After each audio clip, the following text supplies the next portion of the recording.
Dulu kalau disebut Syiah itu positif, tidak ada masalah.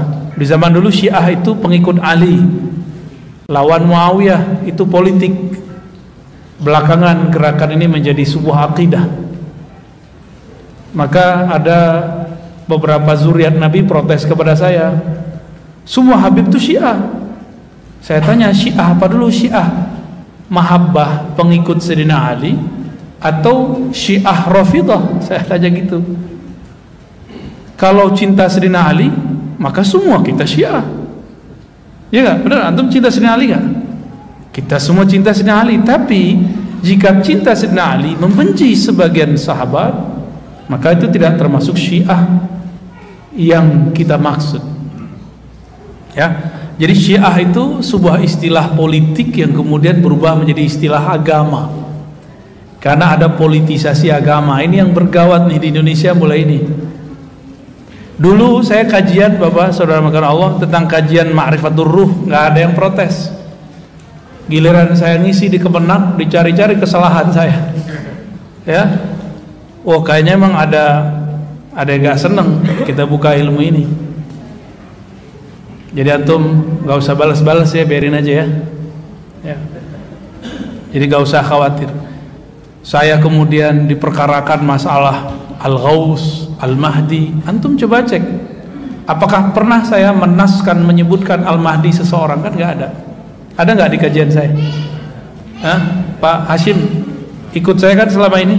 Ini kemana-mana ikut ngaji, sampai ke puncak saya diikutin.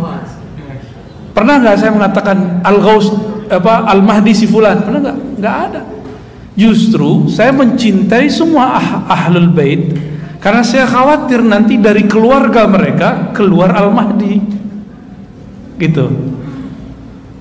Cuma sekarang saya punya guru, mursyid saya banyak. Mursyid saya ini Thariqat Nasamaniyah saya ngambil kepada Abu Hasan Basri, sudah wafat. Dan anaknya Abu Yadarlis bin Hasan Basri. Dan saya diijazahkan Naqsyabandiyah dan Samaniyah, Qadiriyah, Khalwatiyah. Itu ijazah dari mereka. Tapi mereka sudah wafat, ayah dan anak sudah wafat. Lalu saya berguru kepada Abu Ya Kasril, Maulana Kasril Al-Khalidi An-Naqsyabandi, masih hidup. Beliau ummi, gak mau nerima ijazah tapi karena keummiannya. Tapi kita paksa supaya tetap memimpin zikir karena kita butuh ilmu zikirnya. Adapun ilmu tentang baca kitab, saya bilang biar saya backup. Masih hidup sekarang. Ada satu lagi yang ummi juga, Abu Ya Masri namanya. Bukan orang Mesir Pak, tapi mukanya ke orang Mesir emang. Guru saya dulu Dr. Bashiri Abdul Mu'ti, ngajar juga di Darussunnah, ngajar di UIN juga dulu. Beliau ahli dirasa Islamiyah lah, keilmuan Islamnya lengkap, syair bisa, tafsir bisa, nahwu bisa, usul fikih bisa, apa aja bisa. Mukanya mirip. Saya mikir jangan-jangan emang dia dari Mesir nih, keturunan dulu ya. Abu Ya Masri mengijazahkan saya juga Naqsyabandiyah, Khalidiyah, Samaniyah, Khalwatiyah, Al-Qadiriyah. Jadi saya bersanad, alhamdulillah. Kemudian juga guru saya waktu saya masih kecil namanya Abu Ya Riswandi, mengijazahkan saya juga Naqsyabandiyah dan mentalkinkan Samaniyah, tapi tidak mengijazahkan Samaniyahnya. Tapi beliau ngambil tabarruk kepada saya Thariqah Syaziliyah. Jadi ini guru yang mau merendah juga nih. Ya, ada guru begitu Pak. Dan saya mudabbaj itu dalam ilmu sanad saling mengambil. Dia mengambil dari saya mengambil dari dia. Dengan tuanku Buya Kerajaan nama ininya, nama gelarnya itu di pesantren yang ada di Pariaman. Thariqatnya Syattariyah. Beliau tawadhu sekali orangnya, masih mau dengerin bocah saya kayak saya ini. Di umur beliau kan saya masih kecil. Tapi setiap kali pulang beliau minta, ayo ngajar kitab sebentar gitu di tempat beliau. Dulu kalau nggak di rumahnya, kalau nggak di pesantren. Dan masih banyak lagi beberapa thariqah dan masyayikh yang mengijazahkan. Sekarang saya ketemu seorang mursyid lagi yang mengajarkan thariqah, gabungan 4 thariqah, lalu kemudian dia mengambil metodologi awalnya disebut Al-Muhammadi. Jadi gabungan Naqsyabandiyah, Qadiriyah, Syaziliyah, Tijaniyah. Nama guru saya itu Abiyah Ahmad Al-Badar. Dan mereka beda-beda. Yang empat yang tadi itu orang syariat semua. Kalau yang ini Malamatiyah. Kalau Malamatiyah tahu sendiri, ujiannya langsung ke dalam jantung antum itu, sir antum diuji. Saya ketemunya setelah saya berdoa lama bertahun-tahun, ya Allah pertemukan saya dengan wali Allah yang mempunyai ma'rifat tentang engkau. Ujiannya berat. Ketemunya di mana? Dia orang Jakarta tapi ketemunya di Uzbek.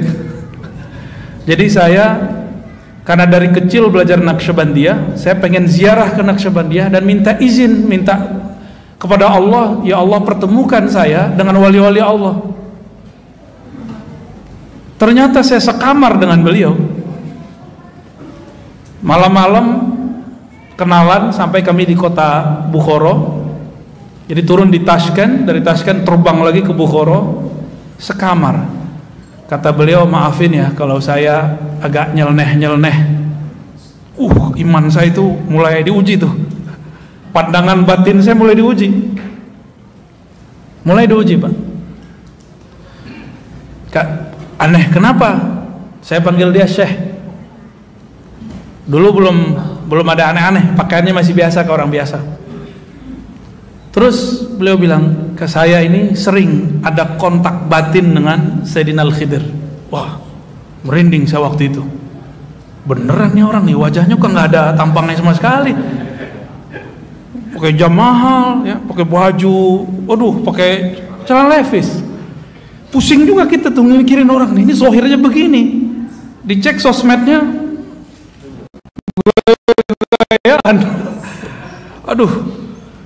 Terus saya kan karena khawatir tidak mau mengulangi kesalahan yang dulu diberitakan Allah dalam surat Al-Kahf. Itu bukan salah dosa tapi salah adab. Sayyidina Musa ingkar gak ke Nabi Khidir? Ya, saya nggak mau mengingkari hal yang sama lagi. Maka saya dalam hati, ya Allah, jika ini benar tolong kasih saya pertanyaan yang membuat dia tidak tersinggung. Maka saya bertanya, Syekh, kalau saya ketemu Nabi Khidir dalam batin, di dalam rohani, itu cara taunya gimana? Itu bahasa halus daripada saya mau nanya gini ke dia, muka kayak kamu ketemu Nabi Khidir, tahu dari mana tuh Nabi Khidir gitu. Mau nanya begitu, tapi batin saya mengatakan tanya baik-baik, siapa tahu dia beneran. Maka saya bertanyalah, Syekh, kalau saya yang ketemu Khidir, Balya bin Mulkan, itu tahu benernya gimana? Langsung dia tunjuk dada saya, kamu kan punya sir dalam dirimu.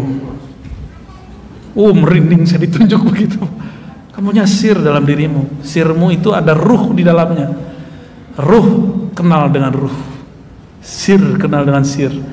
Di situ saya mulai berhati-hati dengan orang ini. Gak boleh suzon sama sekali. Suzon lewat kita.